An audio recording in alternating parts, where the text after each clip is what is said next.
তো চলেন আমরা চিত্র পাঠ করি।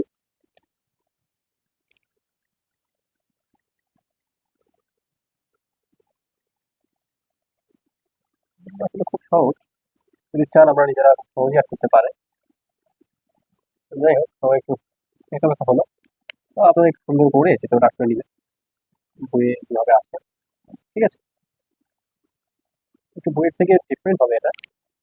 এই তলটাকে আমরা মনে করছে এইচ টু তল, যেখানে এইচ টু হচ্ছে যেটুকু বা উল্লম্ব অক্ষ বরাবর function F two x comma Y হবে। হ্যাঁ, আবার নিচের যেটা আমরা ধরছি, হ্যাঁ, নিচের যে তলটা ধরছি আমরা, এই তলটাকে আমরা ধরবো হচ্ছে এস ওয়ান, যেটা কিনা যদি বলি এস ওয়ান, যেটা কিনা হবে S one Z equal to F function F one X comma Y. হ্যাঁ, তাহলে নিচের তল আর উপরের তল আমরা বিবেচনা করতে পারি। একটা হচ্ছে সিলিন্ডার, এর দুইটা তল বা সারফেস বিবেচনা করবো আমরা, এস ওয়ান একটা এস টু। নিচের তলটাকে আমরা নিম্ন তলকে বলা হয় এস ওয়ান তল সারফেস, আর উপরের বা ঊর্ধ্ব তলকে বলা হচ্ছে এস টু তল। ঠিক আছে, তো এখানে যদি আমরা উলম্ব বরাবর, অর্থাৎ প্রথমে আসলে আমরা থ্রি ডাইমেনশনের একটা ডাইমেনশন আট করে নেওয়া একটা অক্ষ, এই এক্সিসটা আমরা আট করে নিচ্ছি। তো এটা ছিল হচ্ছে ওয়াই এক্সিস, এটা ছিল এক্স এক্সিস, এটা হচ্ছে জেড এক্সিস। তো আমরা জেড এক্সিস বরাবর এটাকে আসলে একটু অঙ্কন করছি, আকৃতি করছি। তো আমাদের মূল প্রতিপাদ্য বিষয় হচ্ছে যে কোন একটি, যেমন এক্স ওয়াই বা ওয়াই জেড, ওকে, অর্থাৎ আমরা যদি এক্স আর ওয়াই সমতলে এইটার জন্য প্রমাণ করি, তাহলে উলম্ব রেখা বরাবর এইটা বিভিন্ন মান চলে আসবে, দুইটার জন্য দুইটা আলাদা আলাদা মান চলে আসবে। সো আমরা দুইটা আলাদা আলাদা সমীকরণ পাবো। এটা হচ্ছে নিম্ন, অর্থাৎ নিম্ন তলের জন্য S one Z equal to F one function of X comma Y, এবং জেড টু ওয়াই টুর জন্য জেড ইকুয়াল টু, অর্থাৎ উলম্ব বরাবর যে সমীকরণ পাবো সেটা হচ্ছে F two x comma Y. হ্যাঁ, তো এখন এখানে যদি আমরা একক ভেক্টর হিসেবে ফেলি, একটা একক ভেক্টর হিসেবে আর উলম্ব সঙ্গে, হ্যাঁ, মানে উলম্ব রেখার সঙ্গে যদি দেখা যাবে একক ভেক্টর নেই, এটা হবে গামা টু, যেহেতু এস টু তে গামা টু উৎপন্ন করবে। হ্যাঁ, হচ্ছে এন টু, এটা হচ্ছে ধনাত্মক বা পজিটিভ বরাবর, হ্যাঁ, একক ভেক্টর ধরলাম এন টু কে। এরপর ঠিক একইভাবে যদি আমি এখান থেকে একটা একক ভেক্টর নিই, তা অবশ্যই নেগেটিভ বরাবর হবে, যেহেতু ওয়াই অক্ষের বিপরীতে যাচ্ছে, সরি জেড অক্ষে। সো সেটাকে এন ওয়ান ধরতে পারি। তো এটা আসলে উলম্ব সঙ্গে সঙ্গে যে কোণটা তৈরি করবে সেটা হবে গামা ওয়ান। হ্যাঁ, গামা ওয়ান কোণ তৈরি করবে। এখন গসের যে তত্ত্বটা হচ্ছে মূল কথা, সেটা হচ্ছে আমরা একটা কোনো আয়তনকে কোনো পৃষ্ঠ দিয়ে আবদ্ধ করতে পারবো। হ্যাঁ, কোনো একটা পৃষ্ঠ বা ক্ষেত্রফল দিয়ে একটা আয়তনকে আবদ্ধ করা যায়। অর্থাৎ কোনো আবদ্ধ তলে গৃহীত একটা ভেক্টর, এই ভেক্টর আবদ্ধ তল, এখানে একটা এই ভেক্টর করছি। হ্যাঁ, এই ভেক্টরের যে গৃহীত একটা মান, সেই মানটার যে ক্ষেত্রফল হবে বা সারফেস, উপাংশের তল সমাকলন হবে। এই ভেক্টরের অভিলম্ব উপাংশ, হ্যাঁ, এই অভিলম্ব উপাংশের তল যে সমাকলন হবে, তল সমাকলনের যে মানটা, সেই মানটা হবে ওই তল দ্বারা বিস্তৃত আয়তনের সমান। তল সমাকলন কি হবে? ওই মানটা দ্বারা বিস্তৃত আয়তনের, ওই আয়তনের সমান। আচ্ছা, এখন তিনি যেটা বলে গেছেন যে কোনো একটা পৃষ্ঠে আবদ্ধ পৃষ্ঠ, হ্যাঁ, এইটা যদি আমরা এই ভেক্টরকে যদি তল সমাকলন করি, ভেক্টর এ ডট ডিএস, সেটার মানটা অবশ্যই এই আয়তন সমাকলনের সমান হবে। অর্থাৎ ডাইভারজেন্সের সেই ভেক্টর আয়তন সমাকলনের সমান। তাহলে বলা হচ্ছে সেটার যে আয়তনের অপসারিতা, সেইটা আয়তন সমাকলনের সমান। ঠিক আছে, এইটা আমাদের প্রমাণের মূল বিষয়। এখন আমরা যে ব্যাখ্যা দিব, বিবৃতিটা দিব, সেটা বিবৃতি সাধারণভাবে বইয়ে যা আছে তাই তুলে দিলে হয়ে যায়। সেটা হচ্ছে যেমন এখান থেকে আমরা চিত্র দেখেও লিখতে পারি। যেমন বলতে পারি যে একটা সিলিন্ডার আকৃতি, হ্যাঁ, ত্রিমাত্রিক স্থানাঙ্ক এক্স ওয়াই জেড এ একটা সিলিন্ডার আকৃতি চিত্র অঙ্কন করলাম। সেখান থেকে দুইটা সারফেস বিবেচনা করলাম। হ্যাঁ, সেই সারফেস দুটো আসলে এক্স ওয়াই সমতলে আছে, এক্স ওয়াই সমতল এখানে দেখা যাচ্ছে। এই সারফেসে যদি ঊর্ধ্ব অংশ সারফেস বিবেচনা করি, এটা হচ্ছে এস টু, আর নিম্ন অংশ হচ্ছে এস ওয়ান। তাহলে এস ওয়ান এর জন্য একটা সমীকরণ পাবো আমরা, অর্থাৎ উলম্ব রেখা বরাবর, সেই সমীকরণটা হচ্ছে F one function x comma Y. আবার সারফেস টু অর্থাৎ এস টু এর জন্য যে ঊর্ধ্ব অংশে এস টু গঠন করছে সমতল, সেই তলটা থেকে আমরা একটা সমীকরণ পাবো উলম্ব বরাবর, অর্থাৎ জেড অ্যাক্সিসে। সেটাকে বলতে পারবো Z equal to F two of X comma Y. হ্যাঁ, তো এই কথাটা বিবেচনা বা ব্যাখ্যা করলে আমাদের হয়ে যায়। আসলে আমি লিখে দিতে যাচ্ছি না, ভিডিওটা বড় হয়ে যাবে। ঠিক আছে, তো আসুন আমরা এখন, আসুন আসুন এখন আমরা হচ্ছে মূল প্রমাণে চলে যাই। ঠিক আছে, আমাদের এই সমীকরণটাকে আসলে প্রমাণ করতে হবে।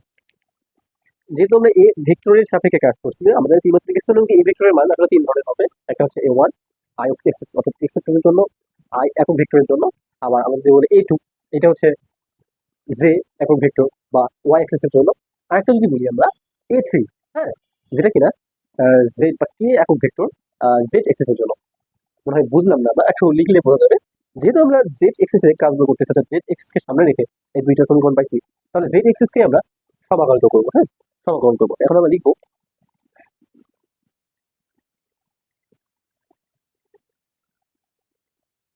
Del A3 del Z. Z axes এর সমাকলন করতেছি, যেহেতু জেড এক্সেস আমরা কাজ করতেছি, ডিভি কিন্তু এখন মূল বিষয় হচ্ছে এখান থেকে আমরা ভি কে ভাঙতে পারি। আমাদের যে ভির মধ্যে আমরা এক্স ওয়াই জেড এক্সেস আছে,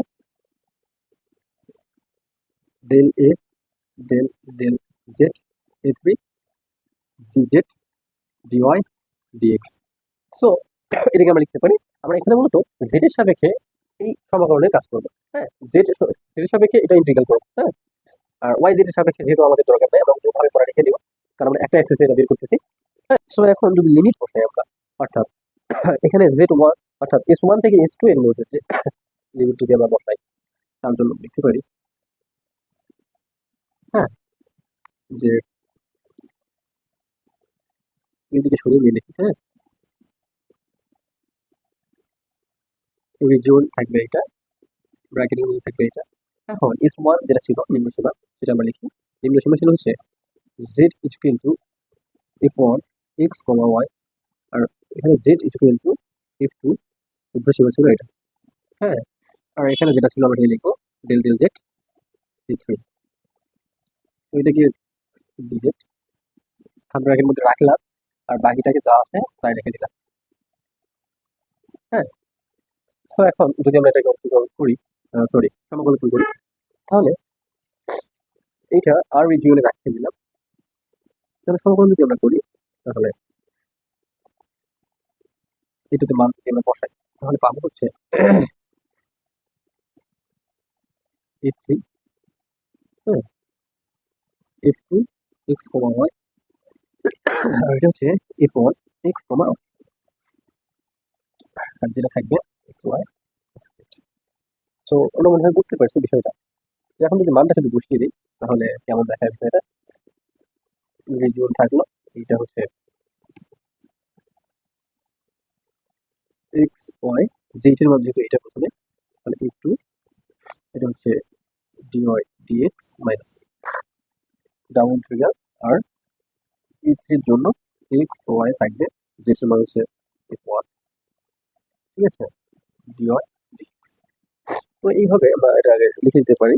ঠিক আছে, তো আমরা এটাকে সমীকরণ বদ্ধ করতে দিতে পারি আসলে। হ্যাঁ, একটু এটাকে সমীকরণ বলি। এটা হচ্ছে 1 নম্বর সমীকরণ দিলাম। আচ্ছা, সো এই সমীকরণটাকে আমরা মিল করাবো। এটা আসছিল হচ্ছে এই জায়গা থেকে, তাহলে del del J E3 D. হ্যাঁ, এই সমীকরণটাকে আমরা এখন প্রমাণ করতে যাব। প্রথমে আমরা ডিওয়াই ডিএক্স অর্থাৎ একীকরণ করলে, সরি সমাকলন করলে কি আসে রিজিওনে, সেইটা আমরা দেখবো।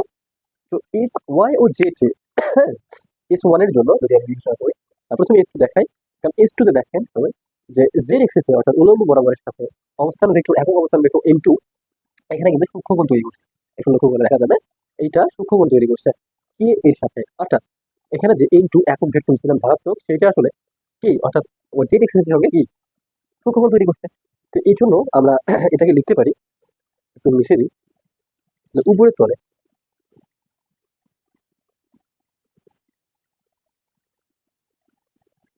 S2 এর জন্য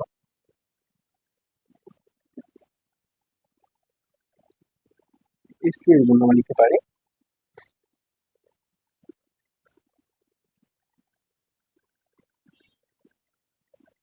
dy dx equal to cos gamma 2, যেহেতু এখানে গামা 2 কোনো করছিল সূক্ষ্মকোণ, আর এখানে ডি, এখানে ds2 ধরা হয়েছিল এই ক্ষুদ্র অংশটাকে ds2, হ্যাঁ, আর এটাকে ds1।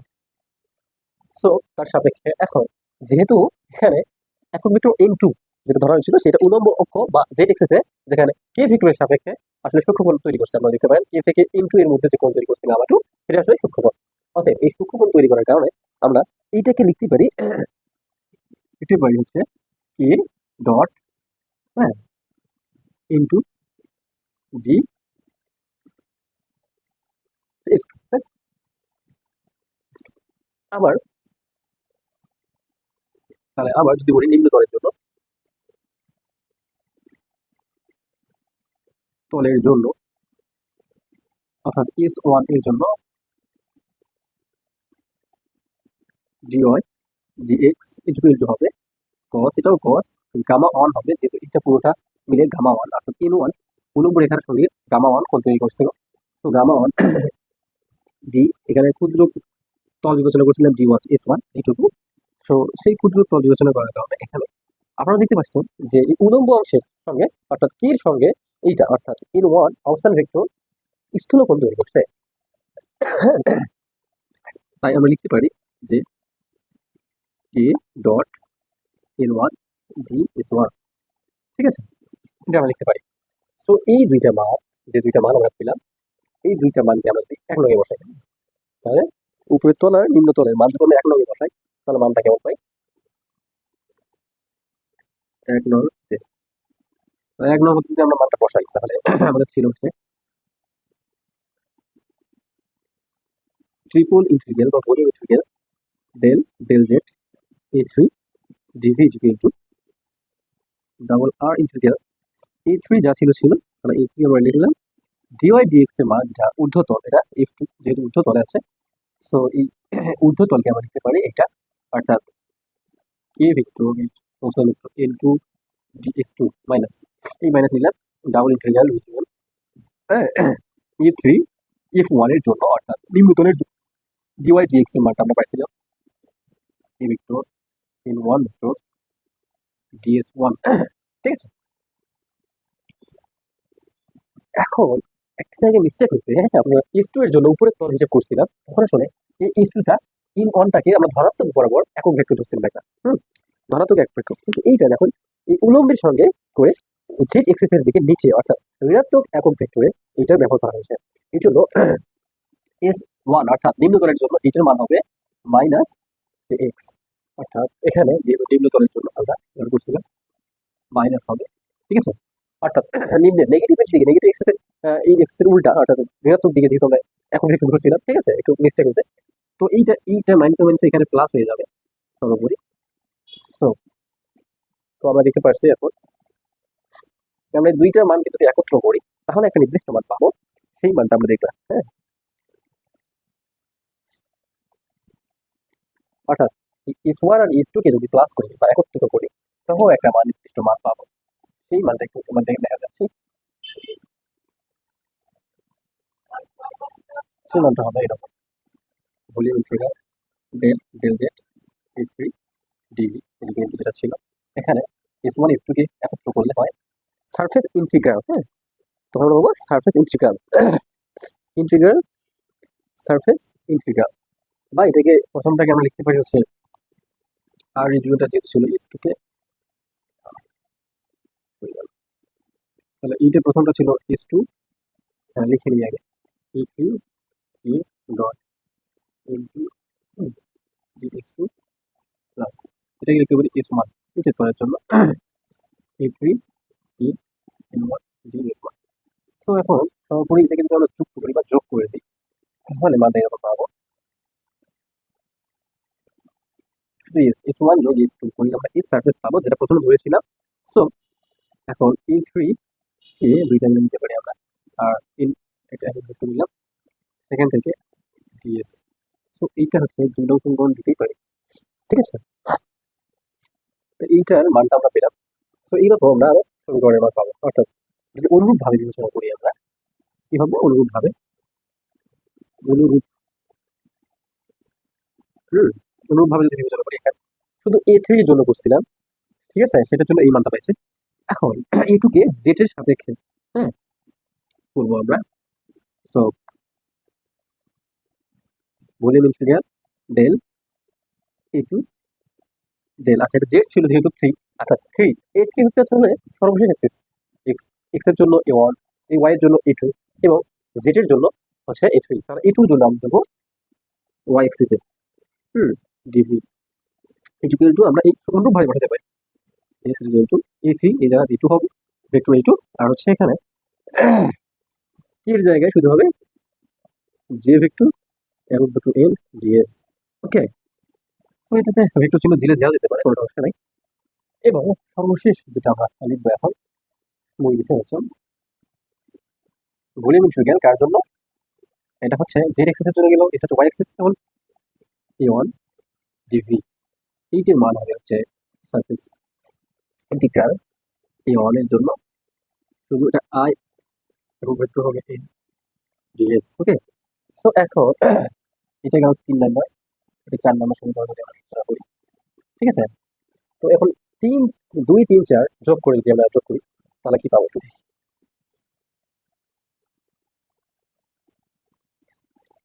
তাহলে 2, 3, 4 করে পাই।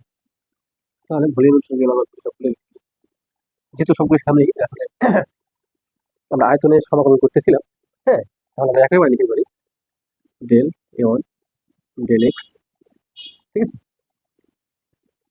Plus del A two del Y plus del A three del Z.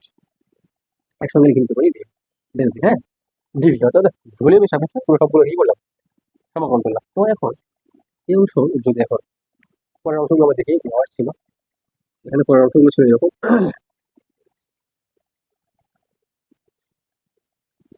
যেহেতু সবগুলো সারফেস ইন্টিগ্রেশনে আছে, ঠিক আছে, সারফেস ইন্টিগ্রেশনে এই জন্য আমরা লিখতে পারি এ ওয়ান আই ইনভেক্টর সবগুলো সামনে আসে J A two plus K vector A three. তো সবগুলো সামনে যেহেতু এম ভেক্টর আছে, আমার ডিএস আছে, লিখে দিলাম। হ্যাঁ, এখন মোট কথা আমরা জানি অবস্থান ভেক্টরের জন্য যেটা আমরা করছিলাম একটা নির্দিষ্ট ভেক্টর এ, একে ভাঙলে আমরা A one A two A three, হ্যাঁ, এক্স ওয়াই জেড এক্সেসে পাবো এগুলো ভেক্টরকে আমরা, অর্থাৎ প্রত্যেকটা ভেক্টরের তিনটা করে উপাংশ থাকে, এক্স উপাংশ ওয়াই উপাংশ জেড উপাংশ, যেখানে আমরা এখানে ভেঙে ভেঙে দেখালাম। সো এখন A one A two A three উপাংশকে যদি একত্র করি তাহলে আমরা এ ভেক্টর পাই। হ্যাঁ, ঠিক আছে, ত্রিমাত্রিক স্থানাঙ্ক অবস্থায় আমরা ভেক্টর পাই।